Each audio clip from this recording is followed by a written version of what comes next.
بسم اللہ والحمدللہ والصلاة والسلام علیکہ یا رسول اللہ صلی اللہ تعالی علیہ وسلم۔ آپ گفتگو سماعت فرما رہے ہیں حج کے تعلق سے۔ جیسا کہ پچھلی گفتگو میں آپ نے سماعت فرمایا کہ حج کے اقسام کیا ہیں، کتنی قسم کا حج ہوتا ہے، اور ساتھ میں حج کے فرائض کیا ہیں، اور مزید آج کی گفتگو میں ہم حدیث شریف کی روشنی میں ذکر کرنے کی کوشش کریں گے اور آپ کو یہ بتلائیں گے۔ اس سے پہلے یہ شعر سنیں، کسی نے کہا تھا کہ بغیر حب نبی جو ہو کعبے کا طواف وہ حج نہیں نصیب کے چکر کی بات ہے۔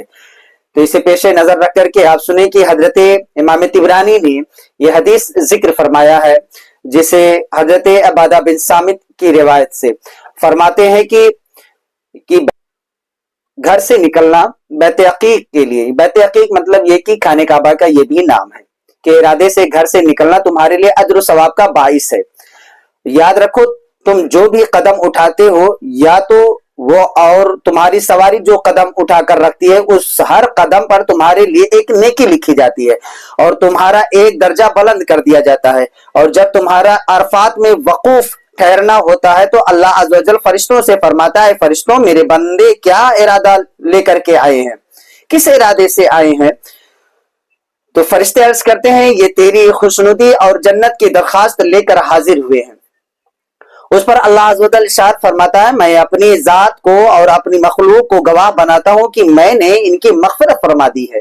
سبحان اللہ۔ اگرچہ ان کے گناہ دنیا کے دنوں کے تعداد کے برابر، دنیا کے دنوں کے تعداد کے برابر یا لقودق صحرا کے ریت کے ذروں کے برابر ہوں۔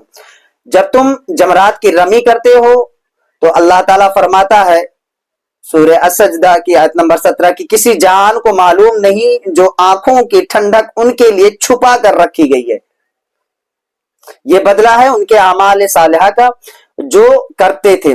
تمہارے اپنے سر کا حلق کروانا یعنی بال چھلوانا، سر کا کروانے کا بدلہ یہ ہوگا کہ تمہارے بالوں میں سے جو بال بھی زمین پر گرے گا اس کے عوض میں قیامت کے روز تمہارے لیے ایک نور ہوگا۔ ہر بال کے بدلے قیامت میں ایک نور ملے گا۔ سبحان اللہ و بحمدہ۔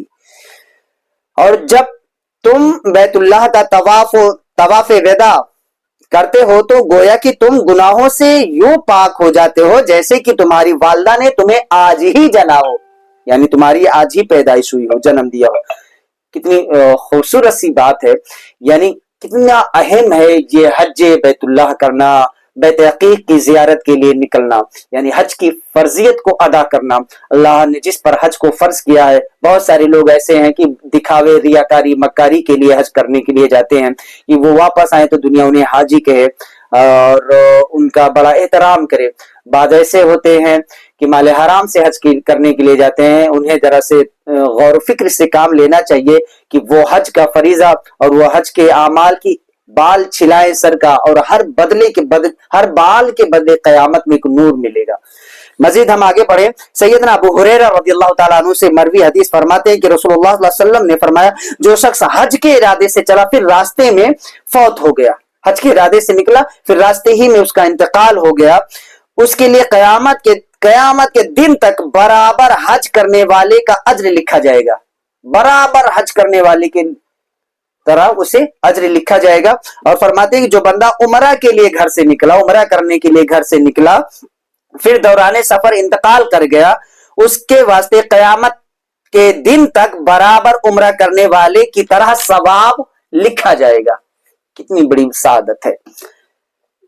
ام المومنین سیدہ عائشہ صدیقہ رضی اللہ تعالی عنہا سے روایتیں فرماتی ہیں کہ رسول اللہ صلی اللہ علیہ وسلم نے فرمایا، جو شخص حج یا عمرہ کے لیے گھر سے نکلا اس کا یہ نکلنا صرف اسی وجہ سے ہو کہ کوئی اور غرض نہ ہو، یعنی حج کے لیے ہو اور عمرہ کے لیے ہو، پھر راستے میں مر گیا، اس کے لیے کوئی رکاوٹ نہ ہوگی، نہ اس کا حساب ہوگا، اور اسے فرمایا جائے گا ادخل الجنت، جا جنت میں داخل ہو جا، جا جنت میں داخل ہو جا، مطلب نہ اس سے حساب و کتاب ہوگا اور نہ کوئی چیز رکاوٹ کی ہوگی، اور اسے ڈائریکٹ کہا جائے گا جا جنت میں داخل ہو جا، جا جنت میں داخل ہو جا۔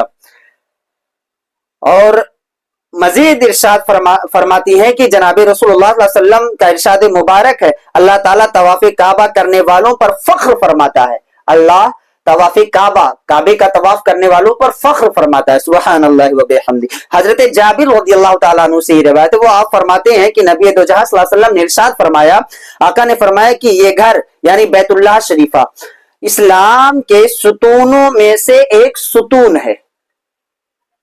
اسلام کے ستونوں میں سے ایک ستون ہے. جو کوئی اس گھر کا حج یا عمرہ کرے اس کی ذمہ داری اللہ تعالی پر ہے. اگر وہ فوت ہو گیا تو اسے جنت میں داخل فرمائے گا, اور زندہ اپنے گھر والوں کے پاس واپس لوٹا تو اجر و غنیمت لے کر لوٹے گا. کیا بات ہے. حضرت ابن عباس رضی اللہ تعالی عنہما سے روایت فرماتے ہیں کہ رسول اللہ صلی اللہ علیہ وسلم کے ساتھ میدان عرفات میں ایک صاحب وقوف کیے ہوئے تھے. میدان عرفات میں ایک صاحب ٹھہرے ہوئے تھے حضور کے ساتھ میں, کہ اچانک اپنی سواری سے گر پڑے اور اس کے کچلنے سے جاں بحق ہو گئے. یعنی اس کے پیروں کے تلے آگے وہ کچل گئے اور اسی کی وجہ سے وہ جاں بحق ہو گئے. تو رسول اللہ صلی اللہ علیہ وسلم نے فرمایا انہیں پانی اور بیری کے پتوں سے غسل دو, 2 کپڑوں میں کفن دو, ان کے سر کو نہ ڈھپا جائے تاکہ احرام کی نشانی موجود رہے, یعنی 2 ہی چادر, اور سر کو کھلا رکھا جائے. اور خوشبو بھی نہ لگاؤ, خوشبو بھی نہ لگاؤ, جیسا کہ حاجی یا معتمر لوگ خوشبو نہیں لگاتے. بے شک یہ قیامت کے روز تلبیہ کہتے ہوئے اٹھیں گے. اب تلبیہ کیا ہے, جیسا ہم نے پچھلی گفتگو میں ذکر کیا تھا, یہ تلبیہ کے الفاظ اس طرح سے کہ لبیک اللہم لبیک لبیک لا شریک لک لبیک ان الحمد والنعمت لک والملک لا شریک لک. یہ تلبیہ ہے.